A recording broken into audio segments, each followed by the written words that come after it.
Saya Glory Mantanota Simanjunta dengan NPM 2233104115.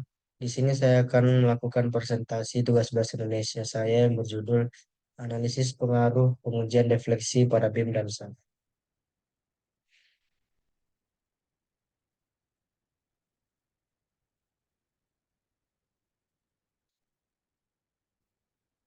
Analisis Pengaruh Pengujian Defleksi pada BIM dan SAM. Pendahuluan. Mekanika kekuatan material berawal pada abad ke-17 ketika Galileo Galilei melakukan eksperimen untuk mempelajari efek dari batang yang dikenai beban dengan menggunakan berbagai macam material. Kemudian, pada awal abad ke-18, metode eksperimen untuk menguji sebuah kekuatan material semakin banyak. Di antaranya, Saint-Venant, Poisson, Lem, dan Navier. Ada tiga macam pengujian defleksi yang dirancang bangun untuk peralatan praktikum ini. Pengujian tersebut meliputi cantilever beam, overhang beam, dan shaft. Untuk tiap macam pengujian, dilakukan perancangan dimensi dan material dari beam sebagai benda uji. Hal ini dilakukan guna memastikan terpenuhinya defleksi kecil, yakni defleksi maksimum yang terjadi harus lebih kecil 1/10 dari tebal beam. Salah satu tipe elemen yang sering mengalami lenturan adalah beam. Beam memegang peranan yang penting dalam banyak aplikasi keteknikan, meliputi konstruksi bangunan, gedung, jembatan, automobil, dan struktur pesawat terbang. Sebuah beam didefinisikan sebagai sebuah struktur di mana dimensi-dimensi lintangnya relatif lebih kecil dibandingkan panjangnya. BIM umumnya diperuntukkan mentransfer beban yang mana jenis beban yang dikenakan merupakan beban dinding. Berikut adalah alasan mengapa pengujian refleksi pada BIM dan shaft dilakukan. Yang pertama yaitu perilaku struktural. Pengujian defleksi membantu memahami bagaimana suatu struktur, seperti balok atau poros, akan berperilaku saat diberi beban. Hal ini krusial dalam menentukan kekuatan dan stabilitas struktural dalam aplikasi dunia nyata. Yang kedua, karakteristik material.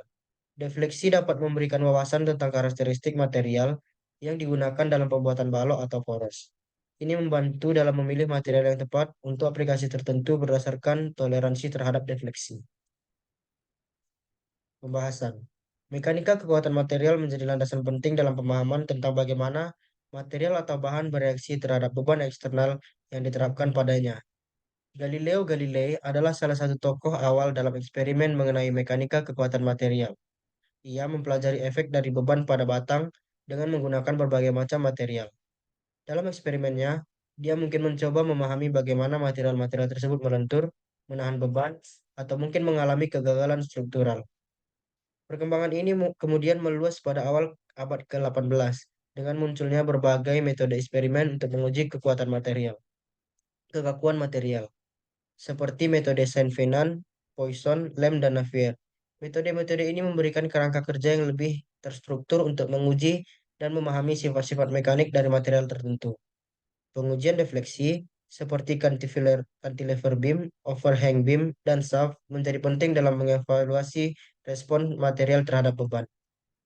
Penelitian tentang pengaruh variasi pembawaan yang terkonsentrasi di ujung bebas sebuah curved beam terhadap besarnya defleksi memberikan wawasan penting dalam memahami respon struktural dari beam yang melengkung terhadap beban tertentu. Curved beam memiliki karakteristik yang berbeda dari beam lurus pada umumnya. Ketika beban diterapkan pada ujung bebas, curved beam, variasi dalam distribusi beban atau perubahan posisi titik pembebanan bisa mempengaruhi defleksi yang terjadi pada ujung bebasnya. Pembebanan yang terkonsentrasi di ujung bebas dapat menyebabkan defleksi bervariasi pada curved beam. Berikut adalah beberapa pengaruh dari pengujian defleksi. Yang pertama, perancangan material yang tepat.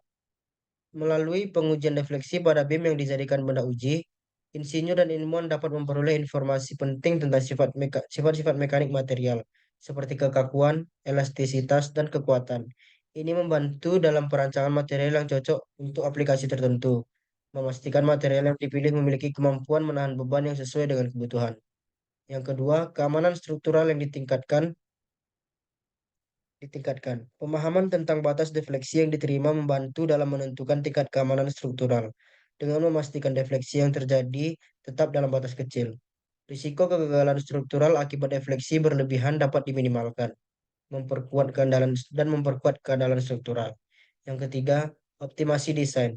Data dari pengujian defleksi memungkinkan untuk perancangan yang lebih optimal dari struktur dan komponen-komponen mekanik. Dengan memahami bagaimana defleksi dipengaruhi oleh dimensi dan material, desain dapat dioptimalkan untuk meminimalkan defleksi yang tidak diinginkan dan menghasilkan produk yang lebih efisien dan handal. Kesimpulan, mekanika kekuatan material memegang peran sentral dalam memahami bagaimana material berperilaku saat terkena beban eksternal.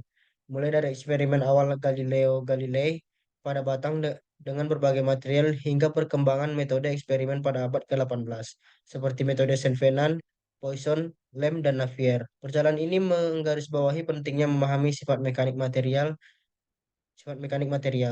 Pengujian defleksi seperti cantilever, beam, overhang, beam, dan shaft menjadi kunci untuk menilai bagaimana material merespons beban. Pentingnya perancangan dimensi dan pemilihan material pada benda uji adalah untuk memastikan bahwa refleksi yang terjadi tetap dalam batas defleksi kecil. Melalui pemahaman yang mendalam tentang sifat mekanik material dan batas defleksi yang dapat diterima, pengujian ini memungkinkan, yaitu yang pertama, perancangan material yang tepat, memberikan informasi vital tentang sifat-sifat mekanik material untuk merancang material yang sesuai dengan kebutuhan aplikasi tertentu. Yang kedua, keamanan struktural yang ditingkatkan. Memastikan bahwa defleksi yang terjadi dalam batas kecil untuk mengurangi risiko kegagalan struktural akibat defleksi berlebihan.